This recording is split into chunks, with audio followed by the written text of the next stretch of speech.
Bom dia, pessoal. Nosso segundo momento do primeiro Fé e Razão, Diálogos para o Nosso Tempo. Nós estamos aqui na UCPEL e é um prazer estar com vocês e também, nesse momento pela manhã, estarmos com o professor Manuel Jesus. E quero deixar claro já de início, pedindo a ele desculpa, perdão, porque coloquei na divulgação que ele era doutor.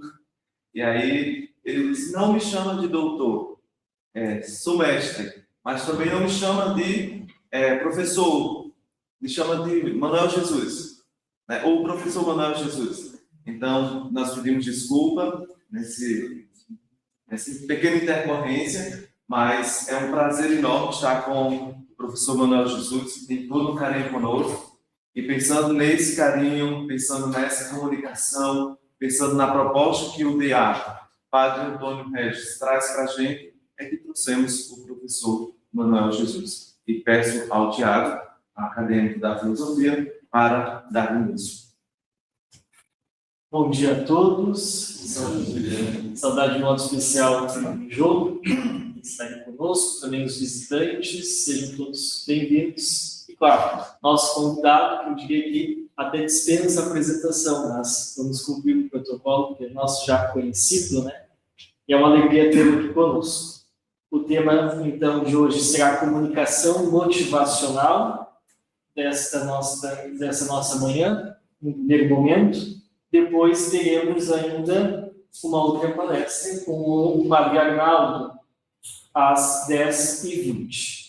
Mas, então, o nosso convidado de hoje, seu currículo, ele é graduado em Comunicação Social e habilitado em Jornalismo, Relações Públicas, Publicidade e Propaganda pela Universidade Católica de Pelotas, mestre em Desenvolvimento Social pela Universidade Católica de Pelotas, também mestre em Letras. Já foi professor aqui da casa, também membro da Academia Sul-Brasileira de Letras e contribui muito aí para a nossa formação, tanto a nível de igreja, como também a nível social, em diversos lugares. Professor Manuel, muito bem-vindo, o espaço é seu. Uma salva de palmas, professor.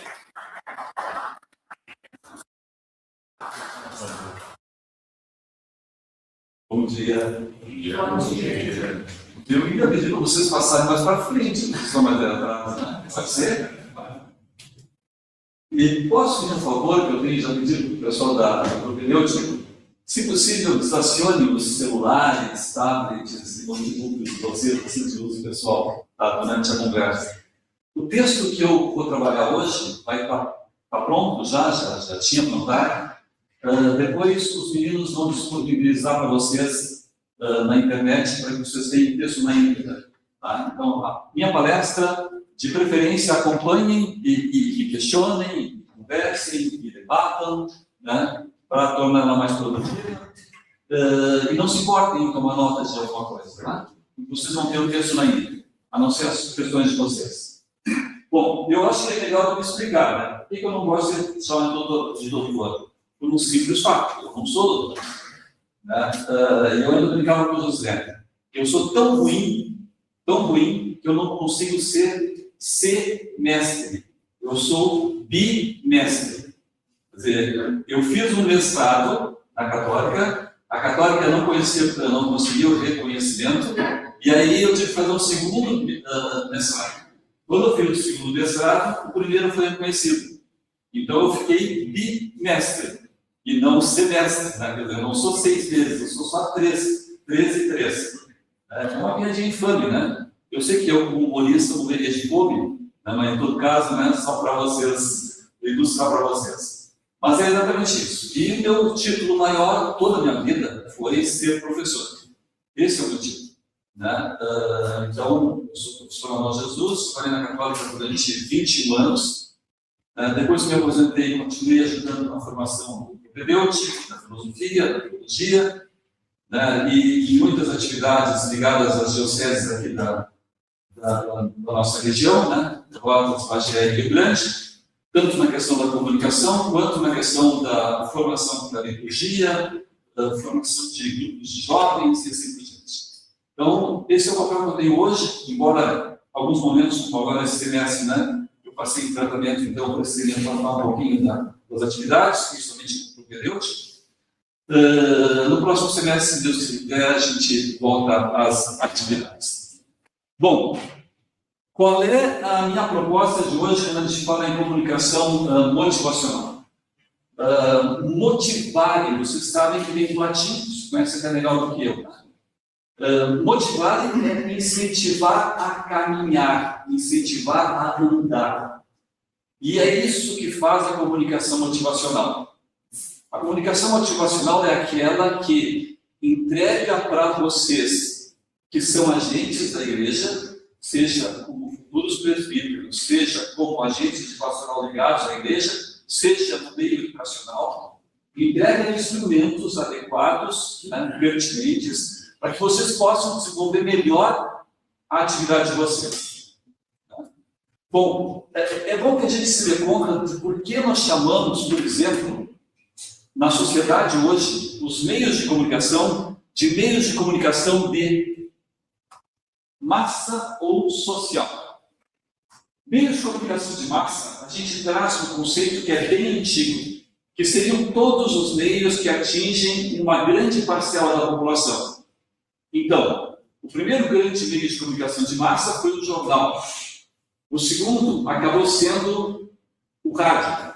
O terceiro, o cinema. O quarto, a televisão. Estes são meios de comunicação de massa. A Igreja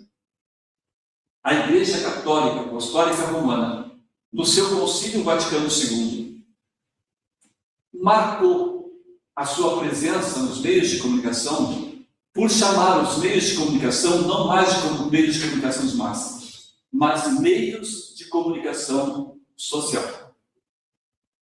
Bom, essa é a grande mudança, e isso se deve à Igreja Católica. É um legado da Igreja Católica que nós muitas vezes não nos damos conta.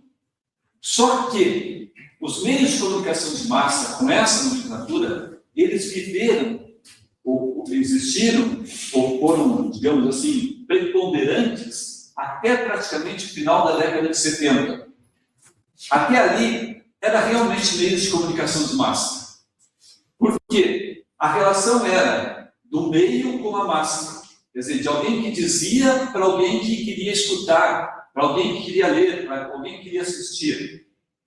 E isso é meio de comunicação de massa. Não há interação. Na verdade, o grande lance da igreja, quando, na década de 60, colocou em evidência a questão dos meios de comunicação social, é que ela já se dava conta de que na história, de fato, nós teríamos, como temos hoje, meios de comunicação social. Quais são os meios de comunicação social que nós temos hoje? As redes sociais.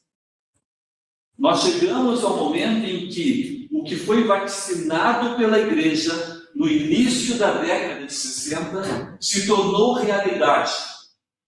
Numa mudança que vocês vão dizer, é um espectro tão grande que vocês nem se dão conta do que está acontecendo hoje numa época de transição.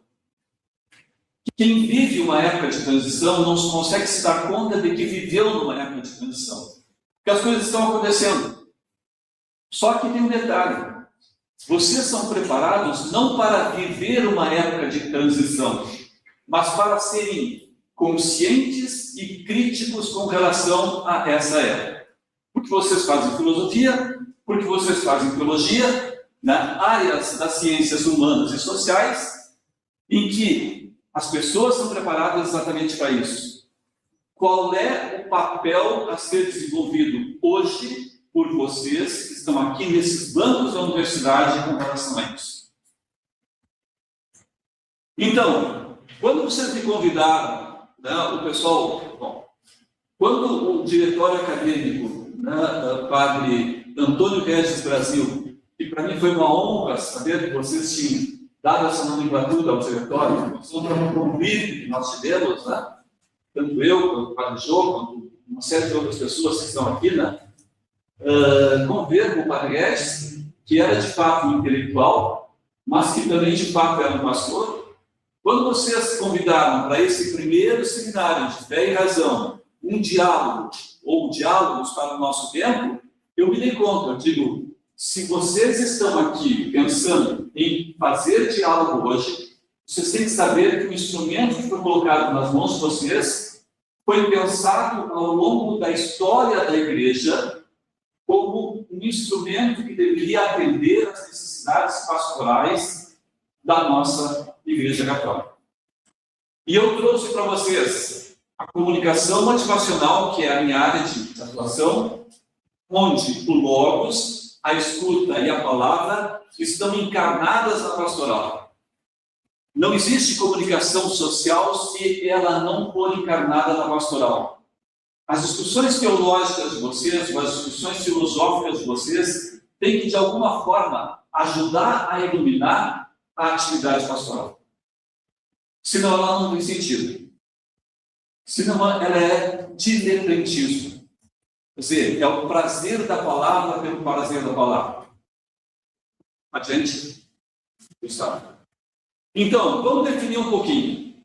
Comunicação motivacional, do latim movere, colocar em movimento, não é autoajuda ou técnica corporativa, mas a capacidade de gerar relação, tirar a comunidade da inércia, sintonizá-la com o Evangelho através de uma postura ética e humanitária. Aqui está o fulcro da comunicação motivacional. Quer dizer, vocês têm que ser capacitados para gerar relação. Quer dizer, quando você chega num lugar, vocês não são astronautas que pousam ali por acaso, caíram do espaço, né, caíram de paraquedas. Tirar a comunidade da inércia, quer dizer, o âmbito da comunidade depende muitas vezes do comportamento de vocês dentro das comunidades e sintonizá-la com o Evangelho. Quer dizer, são coisas separadas? Não. São coisas interligadas que trazem por trás como respaldo, como estofo, a ética e uma visão humanitária. Bom, mas como assim? Eu estou sendo preparado para ser padre, eu estou preparado para ser agente de pastoral, e eu só tenho a questão da ética e da questão de preparação humanitária? Cadê a preparação eclesial? Não existe preparação eclesial, não existe preparação teológica, se vocês antes não se abastecerem da questão ética e da questão humanitária. Então, todos os processos que iniciam nas comunidades, ou todos os processos que se dão nas comunidades, são processos éticos e humanitários, porque depende muito do olho a olho de vocês com as pessoas e a interligação que faz com que esse olho a olho gere o processo comunitário. Vai, pessoal.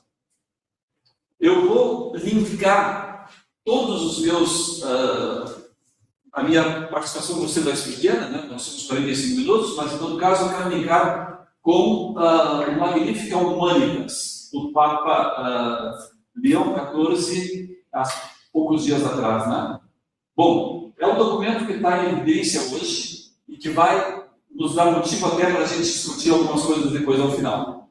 Mas o Papa, no Magnificat Humanitas, diz: ao convocar todos os cidadãos para uma responsabilidade compartilhada, aponta-se caminhos concretos para a construção de um futuro mais digno e solidário. Quer dizer, onde nós olhamos um instrumento que é técnico, que seriam os meios de comunicação, que agora, no caso, é a internet, nós encontramos razão e motivo para estabelecermos as relações de humanização e, consequentemente, de cristianização deste instrumento. Gente. Qual é o fundamento? O comunicador pastoral deve ser um exegeta, um conhecedor profundo da realidade local. O Logos, a palavra, exige a caridade da escuta ativa. E, na realidade, o dialeto de uma paróquia central difere das periferias geográficas e existenciais. A motivação nasce quando a pregação responde a angústias reais e não a conceitos abstratos. Você já tem essa noção, né? Muitas vezes, quando vocês saem para fazer atividades, né? de campo, em qualquer atividade, seja na filosofia, seja na teologia. Quer dizer, o encontro das pessoas com você se dá quando elas se sentem acolhidas, recebidas, receptivas. Encontram receptividade. E é exatamente isso que diz aqui, essa continuação da comunicação motivacional. O Logos exige a caridade da escutativa, quer dizer, a palavra que eu quero anunciar, ou a palavra que me motiva a andar, ela é a caridade da escutativa. E, quando se vai para a realidade, eu aqui coloquei a questão do dialeto de uma paróquia, porque né, é a realidade da maior parte dos meninos, em função da teologia e da filosofia, quer dizer, o dialeto, a forma como se fala, a forma como se comporta, a forma como age num determinado lugar, de uma paróquia central, que difere da periferia, né, ela é diferencial. Faltou luz, não se importa, já vai voltar. O cabo que está. O Gustavo vira eletricista nessa hora.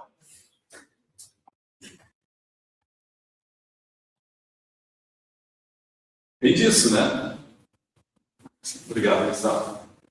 A motivação nasce quando a pregação responde a angústias reais, não a conceitos abstratos. Eu vou colocar para vocês rapidamente, claro, né? A gente não tem tanto tempo assim. No final, o que a gente está falando hoje de olhar para um mundo onde as realidades são virtuais. As realidades continuam sendo reais, concretas. As pessoas continuam andando de ônibus.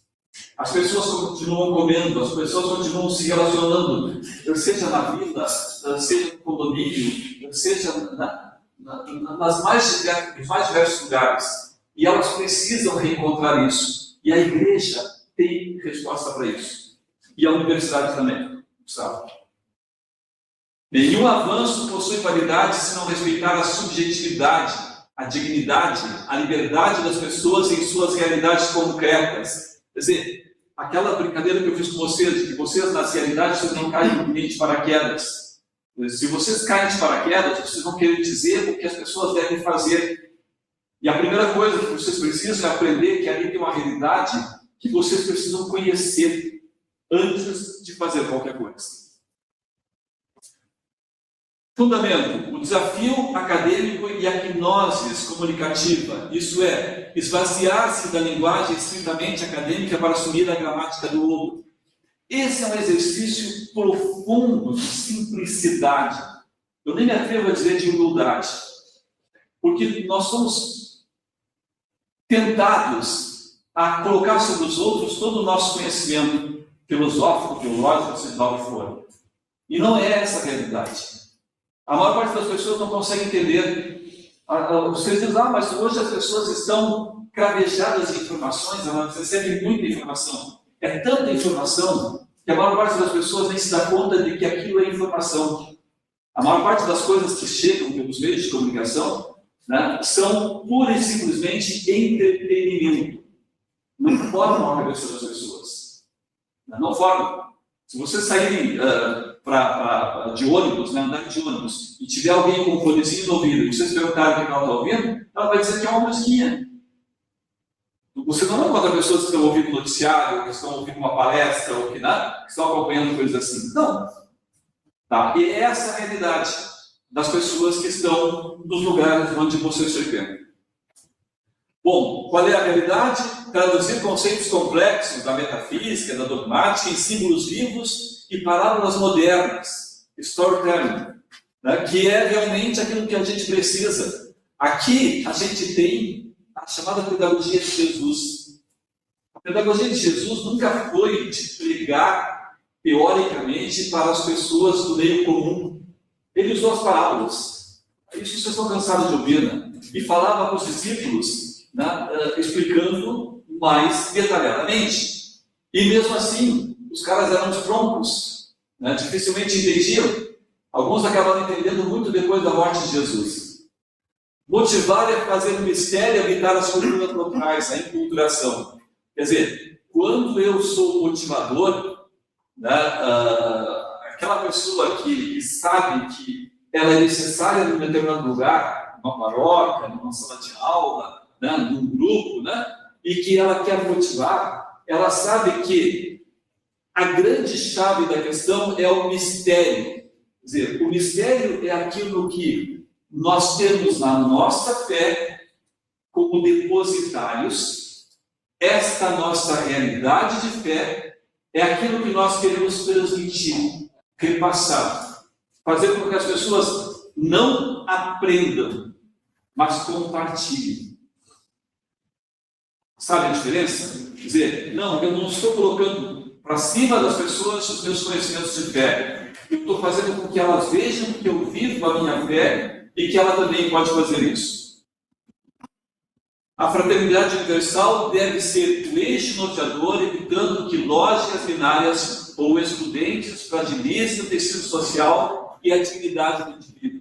Quer dizer, basicamente, eu tenho que conhecer a realidade da minha paróquia na Santa Teresinha, no Erval, na Catedral, as diferenciações, e me comportar tal e qual essas pessoas precisam de alguém que seja referência. Gente, a IA simula, voltando agora para a questão técnica, né? E essa é a base do documento, como eu disse para vocês, que eu referencio do Magnífica Humanitas, a inteligência artificial. A inteligência artificial simula códigos e cruza os dados com rapidez, mas carece de empatia, criatividade e discernimento ético. Eu, nos últimos tempos, como eu tenho atividades tanto na igreja quanto na linha da literatura, eu tenho trabalhado bastante com inteligência artificial. Eu chamo de Gemini, né? Vocês chamam de Gemini, né? Mais para o inglês, né? Bom, a Gemini para mim hoje é uma parceira, porque eu sei que ela não faz isso aqui, ela não tem empatia, ela não tem criatividade, não no sentido de criatividade nosso, assim, que nós temos lampejos de coisas diferenciadas, né? E discernimento ético. Mas ela tem condições de fazer aquela estrutura de coisas que seria muito simples e muitas vezes é mais cansativo. Então, como é que nós vamos, aspas, treinar a nossa cabeça para isso? Claro, você sabe muito bem que também existem as cabeças preguiçosas, né? Que é o mais comum, e isso sempre existiu. Quer dizer, pessoas que vão para a inteligência artificial para tentar copiar um trabalho, né, inclusive um trabalho de conclusão de curso. Né? Isso está acontecendo também hoje. Mas isso aconteceu ao longo de toda a história. Eu estava aqui nos bancos escolares até 12 anos atrás, e eu me recordo, porque os computadores já existiam Google, de pessoas que já copiavam e colavam material. Hoje, mais ainda, porque hoje a inteligência artificial te apresenta uma coisa diferenciada. Né? Bom, antes disso, quando nós não tínhamos Google aqui dentro da universidade e em casa para pesquisar, o pessoal copiava livros inteiros para fazer um trabalho de conclusão de curso. Então, as mentes preguiçosas sempre existiram. Bom, vocês precisam, se vocês quiserem se realizar pessoalmente, se realizar profissionalmente, treinar para a capacidade de que vocês utilizem todos os instrumentos possíveis para ampliar a capacidade de vocês de produção. É isso que o IA pode fazer. E é isso que o IA deve fazer. O pastor e o agente mudaram. Quer dizer, quem vai trabalhar como padre dentro de uma paróquia ou de algum serviço de pastoral, e o agente, aquele que ajuda a igreja dentro das comunidades, dentro das paróquias, ou mesmo dentro das universidades, ou dentro dos colégios, né? Bom, esses têm que mudar o pensamento. Eles não são mais detentores de informação, mas mentores de sentidos. Quer dizer, não é mais a questão de eu saber tudo. Antigamente, a gente brincava que os professores eram meio que enciclopédias. Eles tinham conhecimento de praticamente todas as áreas, e tinham que ter. Mas era uma coisa difícil. E lá pelas tantas, acabava ficando difícil de armazenar toda a informação. E como nós evoluímos bastante nesses últimos tempos, o volume de informações que chegam, o volume de conhecimento que chega é muito grande, né? Ficou difícil das pessoas fazerem isso. A IA faz exatamente isso. Ela te ajuda a deter mais informação. Então, o agente não é mais um detentor de informação, mas um mentor de sentido. Quer dizer, ele tem que pegar esse material e fazer com que ele seja produtivo para quem ele vai trabalhar. Quer dizer, vai ser na paróquia, vai ser na escola, onde vocês estiverem, vai ter que esse material ser produtivo.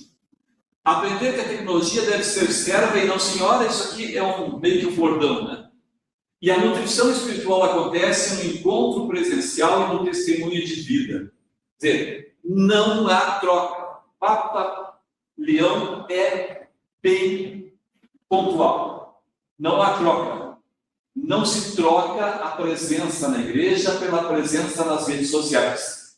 Mas, cada vez mais, a gente vai encontrar públicos que precisam exatamente disso. De que a gente os atenda também pelas redes sociais.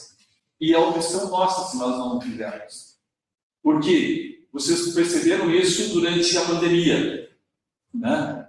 Muita gente ficou em casa porque era doente, porque eram idosos e assim por diante. E essas pessoas se sentiram atendidas em função de poderem acompanhar a missa da sua paróquia, né? Palestra da sua paróquia, encontros da sua paróquia, através dos meios de comunicação, através das redes sociais. Quer dizer, nós temos, claro, a gente nem sempre tem gente também para isso, né?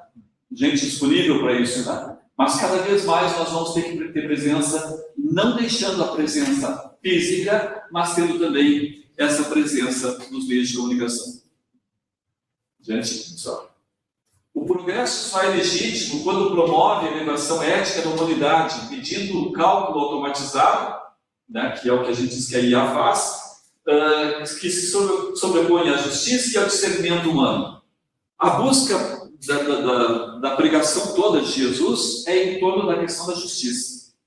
O que é a justiça? É dar a cada um aquilo que cada um precisa para manter a sua dignidade. Esse é o fundamento da vida de igreja na sociedade. Quer dizer, nós podemos ter todo um lado espiritual que nós precisamos passar, mas a nossa presença na sociedade, a nossa presença na universidade, e a nossa presença na igreja, ela é interligada. Ela não existe dissociada. Eu não posso dizer, esse é o momento de eu atender a sociedade, esse é o momento de eu atender a universidade, esse é o momento de eu atender a igreja. Qual é o sentido de vocês fazerem filosofia ou fazerem teologia aqui dentro da universidade, se vocês não forem presenças cristãs católicas dentro da universidade? Não tem. Então, as pessoas não têm que achar vocês diferentes porque vocês estão fazendo filosofia e fazendo teologia. Porque a maior parte das pessoas dizem que fazer filosofia e fazer teologia é gastar tempo à toa. E se vocês não fizerem presença nos lugares que vocês estiverem, como dentro da sociedade, dentro da universidade e dentro da igreja, de fato, vai ser gastar tempo à toa. Gastar tempo e dinheiro à toa. Então, se sobrepõe à justiça e ao discernimento humano. A coisa mais linda que a gente tem quando começa a trabalhar com crianças, eu não trabalhei muito tempo com crianças, né? Mas acompanhei muitos meus sobrinhos. Eu não fui casado, não sou casado, mas criei três sobrinhos de uma irmã que acabou falecendo muito cedo. E aí era muito engraçado, porque na verdade os três que eu criei eram um momento de dificuldade, a minha irmã faleceu por problemas de bebida e assim por diante, né? E aí era um momento traumatizante. Então a gente tinha que segurar as pontas deles ao mesmo tempo que eles estavam com 9, 13 e 15 anos, e ao mesmo tempo que começar a dar um direcionamento, porque todos eram ou adolescentes, ou pré-adolescentes, ou próximos disso aí. Então eles foram criados, graças a Deus, foram todos bem, os três estão bem, e tiveram os netos. E tiveram os filhos. Né? E aí, como eles sempre moraram muito perto, né, a gente acabou, eu também ajudei a criar. E a brincadeira que eles faziam conosco era que a gente dava muito mais carinho para os, vamos dizer assim, aspas, netos, do que para eles. Né? E um dia a minha sobrinha me encontrou num banco que nós tínhamos de praça no fundo da minha casa, sentado com os pequenininhos, não tinha um ano ainda, e eu estava colocando uma bala na boca enmascando a bala e tirando pedacinhos para colocar na boca da criança. A minha sobrinha veio para mim e me deu um esporro, assim, né?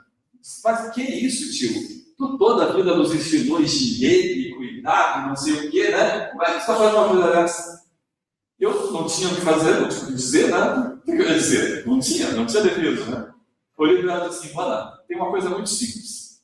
Filhos, que nem vocês três, a gente educa. Dos netos, a gente é cúmplice.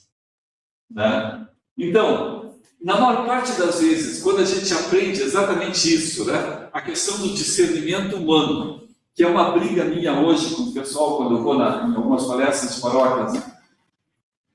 Se vocês não cuidarem da questão da catequese dentro das paróquias, vocês vão ter muita dificuldade de fazer com que as pessoas vivam em igreja.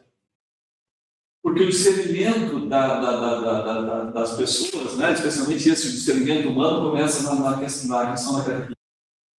Né? E as crianças, quando elas são motivadas para isso, exatamente, né, com coisas assim, eu fico impressionado como a gente transformou a catequese numa aulinha.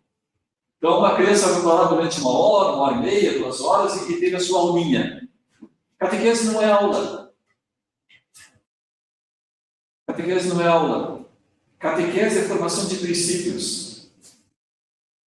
E o que isso significa? Significa que precisa, assim, montar uma estrutura em que haja a convivência da criança com a realidade da sua paróquia. Então, se as paróquias têm espaços suficientes, né, levem elas para brincar, para jogar, para se interter junto, ficar uma tarde as crianças. Até os pais deveriam ir de vez em quando, né? Ficar, não estou falando com ninguém, obviamente, né? Participar. Eu me lembro ainda que quando estava acontecendo o Concílio Vaticano II, eu era criança, estava na catequese, na minha vila, na Subeira, que era um descampado, não era, na verdade, uma rua, era uma estrada, né? E tem uns estágios lá, o senhor fez estágio lá. Fez estágio lá e passava na frente da minha casa com um violão. E quando voltava para a gente tomar um café, alguma coisa assim, lá da minha casa. Por isso que zero. Isso, ó. Mas aí nós íamos lá para o fundo do campo, isso estava acontecendo com o Concílio Vaticano II. Para a catequese, não tinha lugar na igreja. A igreja, talvez alguns de vocês conheçam, na Santa Teresinha, na paróquia Santa Teresinha, onde tem hoje a igreja, que é uma igreja grande, bonita, né? Aquela ali não era a igreja. A igreja era do lado, do outro lado da rua, onde agora tem o coleginho, aquela parte da frente, e ali, na verdade, tinha sido, antigamente, um estábulo. Era onde ficavam os cavalos que corriam no prado. Tá? E o padre Roberto era o pároco de lá, e ele, com muito custo, conseguiu comprar aquilo ali, e durante muito tempo, em dias de muita umidade, a gente ia para a missa ali, sentindo o cheiro de cavalo, de estrume, né? Essa coisa. Então não tinha lugar, assim, tinha só a igreja. Né? Então as catequistas passavam, pegavam todas as crianças, levavam para o campinho e a gente fazia a catequese no campinho. E o padre Roberto, da Palação, chegava lá, né, de batida, naquele tempo usava batida, e ia jogar futebol conosco, nos guris. Tá? E aí, lá para cima, o padre Roberto dizia assim: hoje tem santinho. A gente atacava o padre Roberto, e ia mexer nos bolsos dele. Né? E no bolso dele tinha santinhos e tinha bala. Né? Tinha bala, doce. Tá? Bom, então vocês imaginem as crianças vendo um padre de relação, os catequistas de relação, a convivência de relação. Eu não me lembro de nenhuma das crianças que tenha abandonado, dos que conviveram comigo, a vida de igreja. O pastor como animador das redes. Descentralizar a voz do pregador para valorizar o protagonismo da comunidade. A Igreja Católica hoje se faz referência. Tá? Eu me lembro do professor Sidon Rodrigues, que já faleceu, que ele uma vez foi fazer uma palestra para o pessoal da teologia lá no seminário. Né? E eu estava dando aula e eu convidei ele e foi lá tirar uma manhã conosco. E aí, lá pelas tantas, ele me disse uma frase que eu nunca mais esqueci. Ele disse: olha, a Igreja Católica, os cristãos, tem uma bela mensagem. mas tem péssimos mensageiros.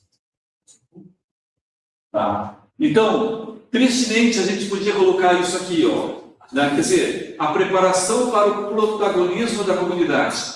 Quando a gente olha os nossos últimos papas, como João Paulo II, por exemplo, que era um papa midiático, Francisco, que era um papa povão, né? que teve toda uma repercussão. Alguns brincam que a gente gostaria de assistir o Francisco, assistir o João Paulo II, ler o Bento XVI, dar um abraço no Papa Francisco.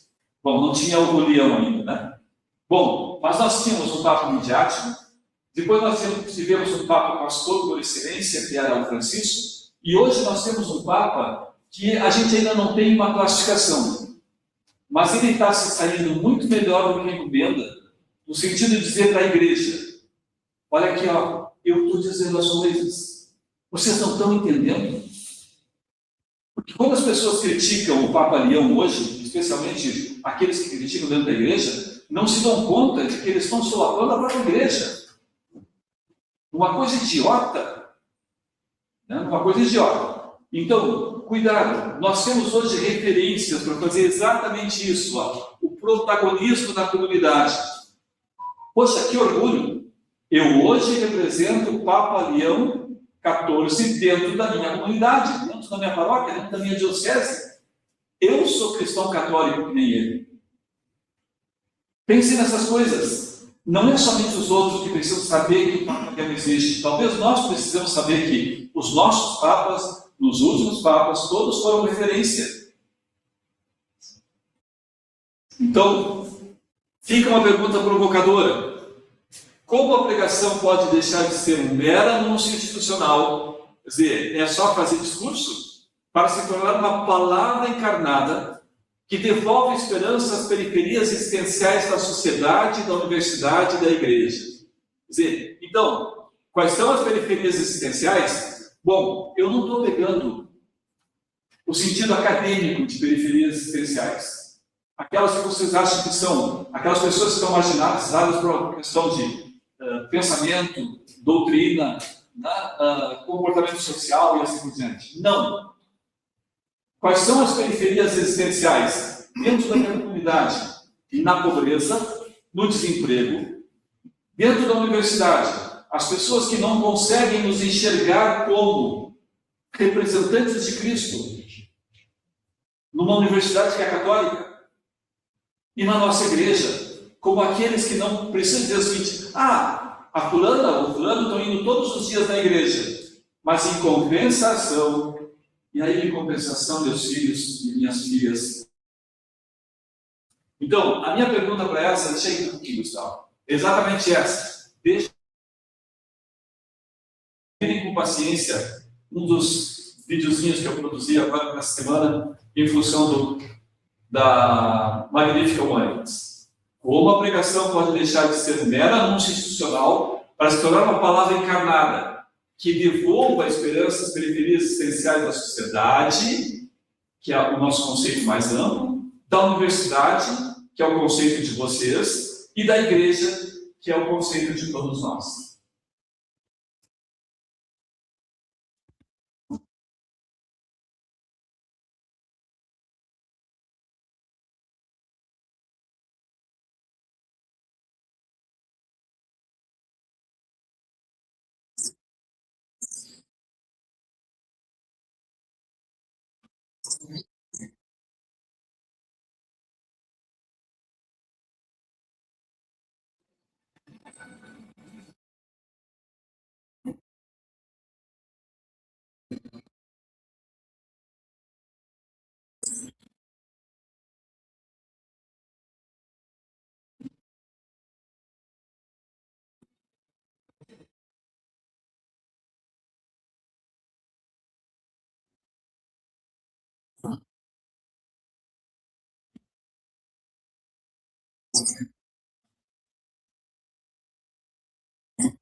Obrigado.